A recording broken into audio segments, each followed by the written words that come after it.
So, good morning, ma'am. I will be your student nurse for today. So, what's your name po? I am Siti Hayam. So, ngayon, i-assess natin ng inyong eyes. So, first is yung external eye structure po.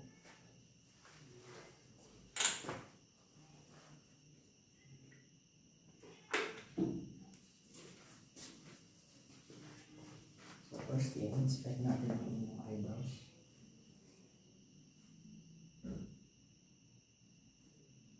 So, ang eyelashes naman po.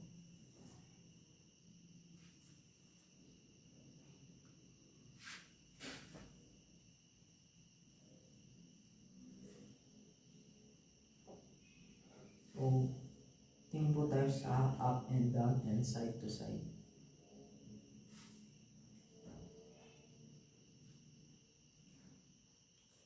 So, color pink po ang inyong conjunctiva.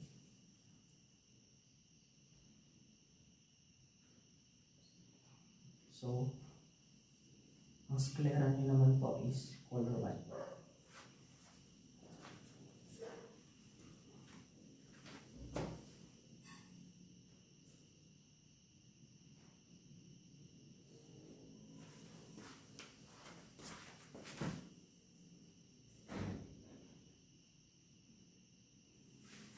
So, walang presence of lesion po and transparent po.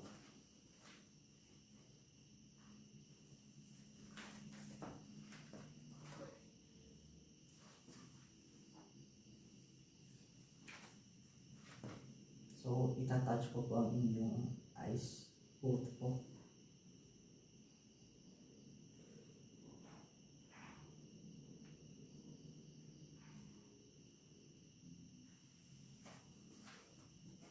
So, next naman po, tingnan natin yung size and color and symmetry ng inyong eyes.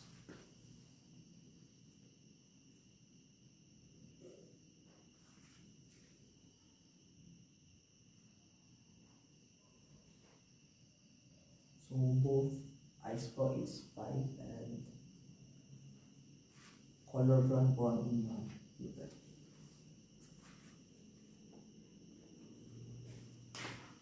So, next naman po ay ang direct and consensual reaction. So, mag-start na po tayo.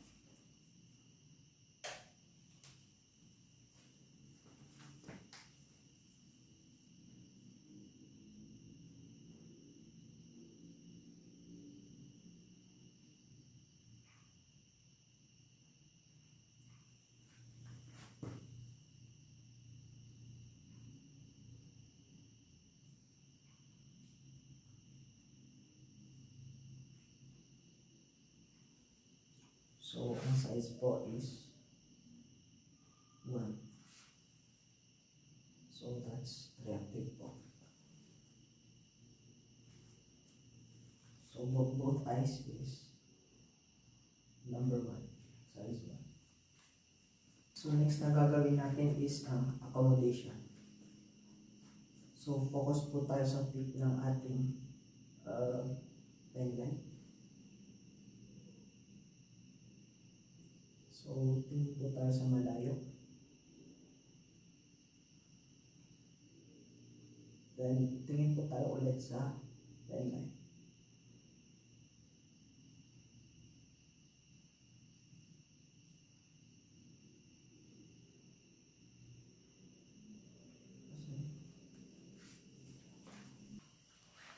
So, next naman po is sa visual field po tayo. So, first is paki-cover po ang inyong right eye. So, sabihin nyo lang po pag nakikita nyo yung object and sabihin nyo na rin po pag hindi nyo na po nakikita.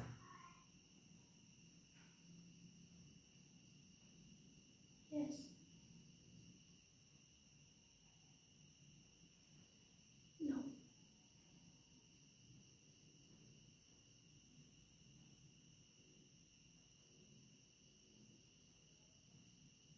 Yes.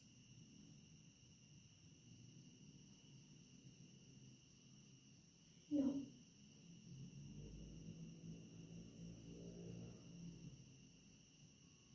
Yes.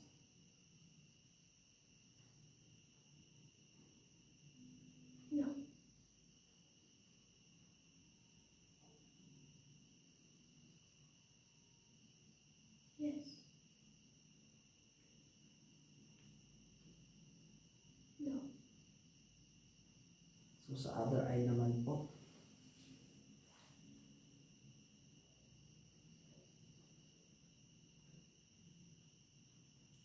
Yes.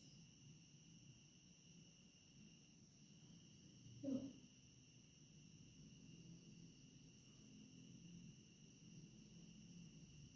Yes. No.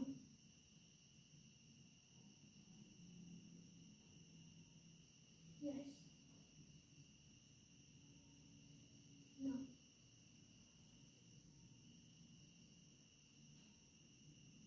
Yes.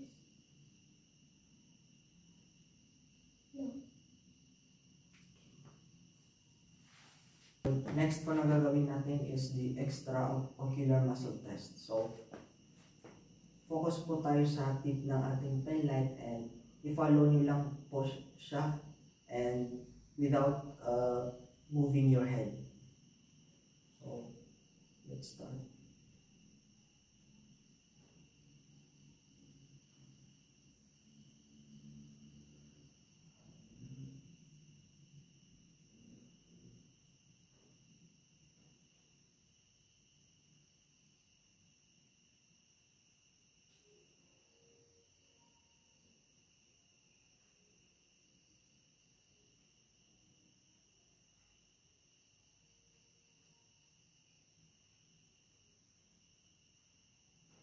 So next naman po is i-cover natin yung isa nating eyes. So mag-start po tayo sa inyong right eye.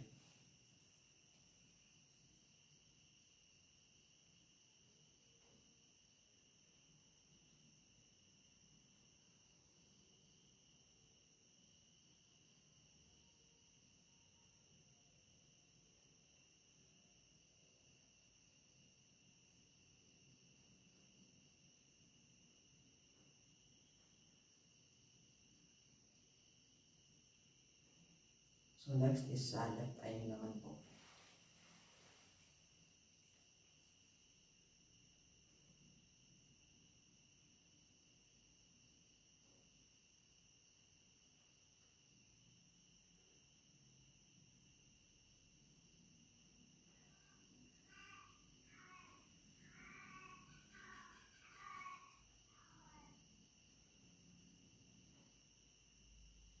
So okay na po.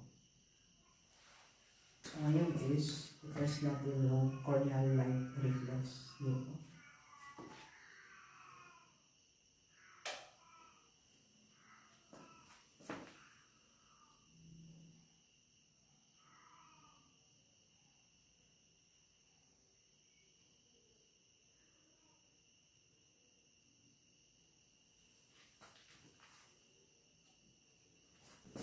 So, ma'am, ang next po na test natin is ang visual acuity.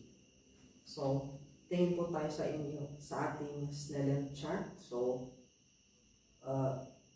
basahin niyo po yung pinakamaliit na line na nakikita po ninyo. So, let's start. So, first po is pang-cover po ang inyo right eye and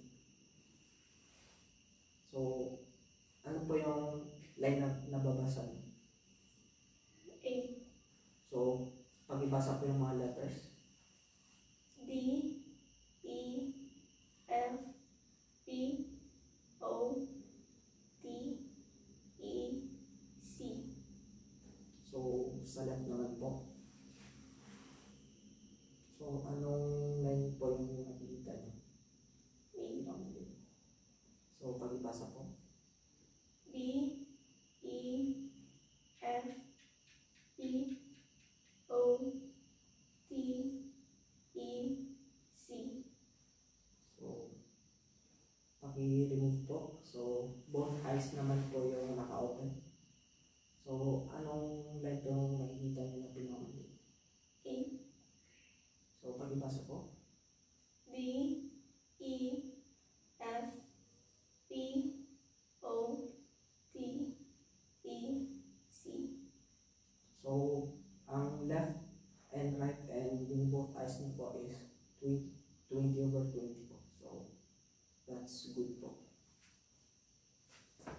next na gagawin po natin is ang light perception.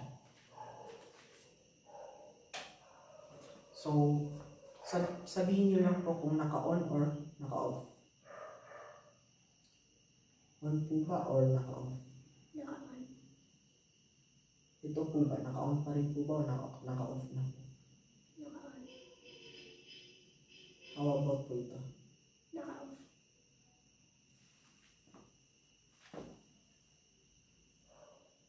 Ito po, naka-on, naka-off.